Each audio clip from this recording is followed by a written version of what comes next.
হন্য হয়ে খুঁজতেছি, সারা বাংলাদেশে রেড অ্যালার্ট জারি করেছি, এই কথাগুলো বলেছিলেন।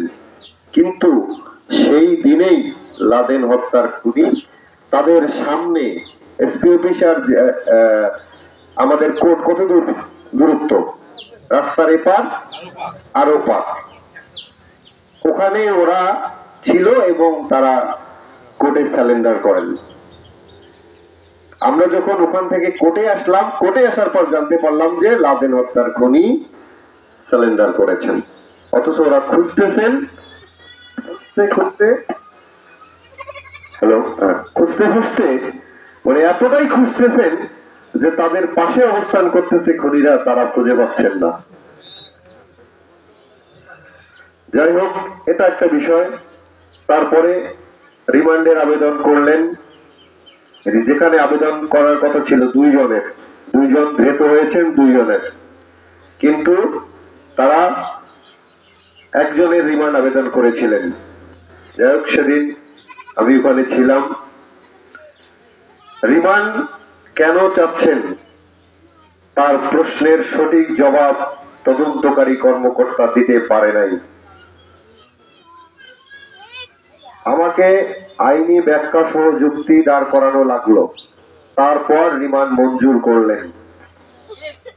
এটা তো প্রশাসনের কাজ, বিচার প্রক্রিয়ার কাজগুলো হচ্ছে আমাদের, কিন্তু প্রাথমিক স্টেজ যেগুলো প্রশাসনের করার কথা সেগুলো তারা ঠিক মতো করতে পারতেছেন না। এবং আপনাদের একটা কথা বলে রাখি, আমি যেদিন প্রথম এখানে এসেছিলাম, কে জানি গুঞ্জন উঠালেন যে জনতার দলের একজন লোক তিনি নাকি খুনিদের পক্ষে কাজ করতেছিলেন, কে জানি প্রশ্ন তুলেছিলেন।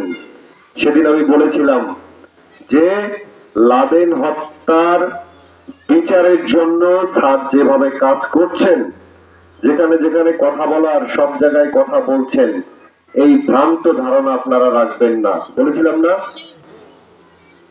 তার প্রমাণ আপনারা কি পেয়েছেন? পেয়েছেন? রিমান্ড কি মঞ্জুর করাতে পেরেছি? আপনাদের ধারণা কি, ভ্রান্ত ধারণা কি এখনো আছে? মানুষের কথায় কান দেবেন না।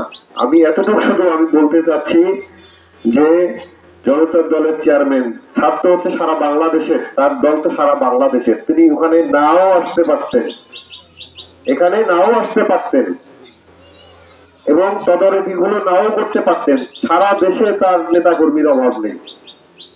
তিনি যদি চান বাংলাদেশের যে কোনো জায়গা থেকে ইলেকশন করবেন, উনি ইলেকশন করতে পারবেন।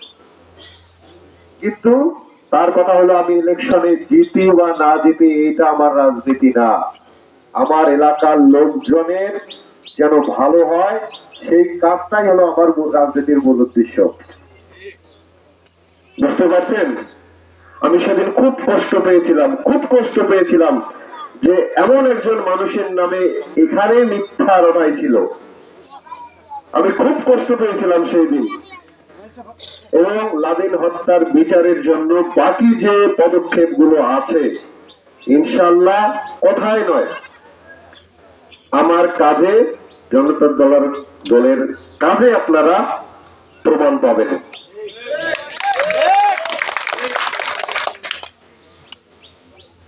তিনি ঢাকায় মিটিং, শত ব্যস্ততা, বিভিন্ন জেলায় প্রোগ্রাম সব বাদ দিয়ে তিনি আসছেন যে না আমি সেখানে যাব, এই দুই পরিবারের সঙ্গে কথা বলবো। আর একটা পরিবার তো শুনেছেন আপনারা, সেখানে গিয়েছিলেন, তারপর এখানে আসলেন যে আমি যাব, কথা বলবো।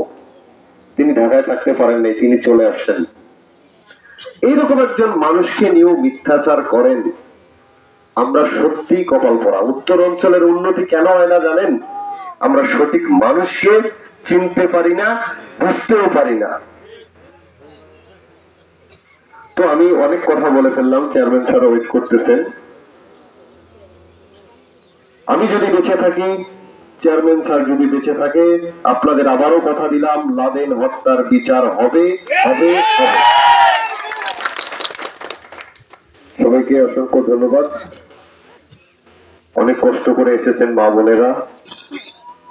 এখন আপনাদের সামনে কথা বলবেন